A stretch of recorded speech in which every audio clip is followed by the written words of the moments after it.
Assalamualaikum warahmatullahi wabarakatuh. Saya Nisa Aulia Putri dengan NIM C1F021086. Di sini saya akan mempresentasikan tentang akad musyarakah yang berisi pengertian akad musyarakah, jenis akad musyarakah, dasar syariah, perlakuan akuntansi, dan ilustrasi akuntansi akad musyarakah. Pengertian akad musyarakah. Musyarakah merupakan akad kerjasama di antara para pemilik modal yang mencampurkan modal mereka dengan tujuan mencari keuntungan. Dalam musyarakah, para mitra sama-sama menyediakan modal untuk membiayai suatu usaha tertentu dan bekerja sama mengelola usaha tersebut. Modal yang ada harus digunakan dalam rangka mencapai tujuan yang telah ditetapkan bersama, sehingga tidak boleh digunakan untuk kepentingan pribadi atau dipinjamkan pada pihak lain tanpa seizin mitra lainnya. Apabila usaha tersebut untung, maka keuntungan akan dibagikan kepada para mitra sesuai dengan nisbah yang telah disepakati. Baik presentasi maupun periodenya harus secara tegas dan jelas ditentukan di dalam perjanjian. Sedangkan bila rugi akan didistribusikan pada para mitra sesuai dengan porsi modal dari setiap mitra. Hal tersebut sesuai dengan prinsip sistem keuangan syariah, yaitu bahwa pihak-pihak yang terlibat dalam suatu transaksi harus bersama-sama menanggung berbagai resiko. Jenis akad musyarakah berdasarkan ulama fikih. Yang pertama, syirkah al-milk mengandung arti kepemilikan bersama atau co-ownership yang keberadaannya muncul apabila dua orang atau lebih memperoleh kepemilikan bersama, atau joint ownership atas suatu kekayaan atau aset. Yang kedua, syirkah al-uqud, yaitu kemitraan yang tercipta dengan kesepakatan dua orang atau lebih model atau dana dan atau dengan bekerja serta berbagai keuntungan dan kerugian. Selanjutnya, jenis akad musyarakah berdasarkan pernyataan standar akuntansi keuangan (PSAK). Yang pertama itu musyarakah permanen. Musyarakah dengan ketentuan bagian dana setiap mitra ditentukan saat akad dan jumlahnya tetap hingga akhir masa akad. PSAK nomor 106/404. Yang kedua, musyarakah menurun. Musyarakah dengan ketentuan bagian dana salah satu mitra akan dialihkan secara bertahap kepada mitra lainnya, sehingga bagian dananya akan menurun dan pada akhirnya masa akad mitra lain tersebut akan menjadi pemilik penuh usaha musyarakah tersebut.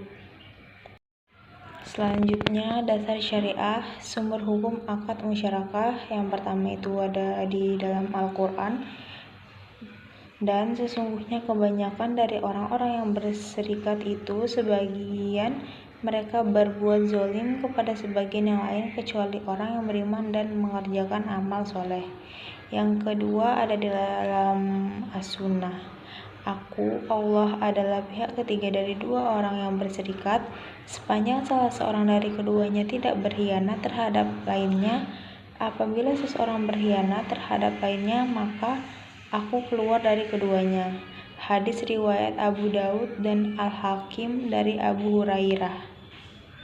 Selanjutnya, dasar syariah dalam rukun dan ketentuan syariah dalam akad musyarakah. Yang pertama, pelaku terdiri atas mitra. Kedua, objek musyarakah berupa modal dan kerja. Tiga, ijab kabul atau serah terima. Empat, nisbah keuntungan. Selanjutnya, perlakuan akuntansi akad musyarakah PSAK 106. Akuntansi untuk mitra aktif. 1. Pada saat akad. A. Investasi musyarakah diakui pada saat menyerahkan kas atau aset non-kas untuk usaha musyarakah. B. Mengukur investasi musyarakah. Kedua, selama akad. A. Bagian mitra aktif atas investasi musyarakah dengan pengembalian dana mitra pasif di akhir akad. B. Bagian mitra aktif atas investasi musyarakah menurun dinilai sebesar jumlah kas atau nilai wajar aset non-kas yang diserahkan untuk usaha musyarakah pada awal akad ditambah dengan jumlah dana syirkah temporer yang telah dikembalikan kepada mitra pasif dan dikurangi kerugian jika ada. Yang ketiga, akhir akad pada saat akad diakhiri, investasi musyarakah yang belum dikembalikan kepada mitra pasif diakui sebagai kewajiban. Selanjutnya itu ada perlakuan akuntansi akad musyarakah PSAK 106 akuntansi untuk mitra pasif. Yang pertama, pada saat akad, A. Investasi musyarakah diakui pada saat pembayaran kas atau penyerahan aset non-kas kepada mitra aktif. B. Pengukuran investasi musyarakah. C. Investasi musyarakah non-kas yang diukur dengan nilai wajar aset yang diserahkan akan berkurang nilainya sebesar beban penyusunan atau atas aset yang diserahkan, dikurangi dengan amortisasi keuntungan tangguhan atau jika ada. D. Biaya yang terjadi akibat akad musyarakah, misalnya biaya studi kelayakan, tidak dapat diakui sebagai bagian investasi musyarakah kecuali ada persetujuan dari seluruh mitra. 2. Selama akad, bagian mitra pasif atas investasi musyarakah dengan pengembalian dana mitra pasif di akhir akad. 3. Akhir akad, pada saat akad diakhiri, investasi musyarakah yang belum dikembalikan oleh mitra aktif diakui sebagai piutang. Selanjutnya, ilustrasi akuntansi akad musyarakah. Pembagian proyek salah satu pengaplikasian akad musyarakah yang cukup familiar atau biasanya sering kita ketahui adalah akad musyarakah yang diaplikasikan dalam suatu pembiayaan yang digunakan untuk pembangunan suatu proyek.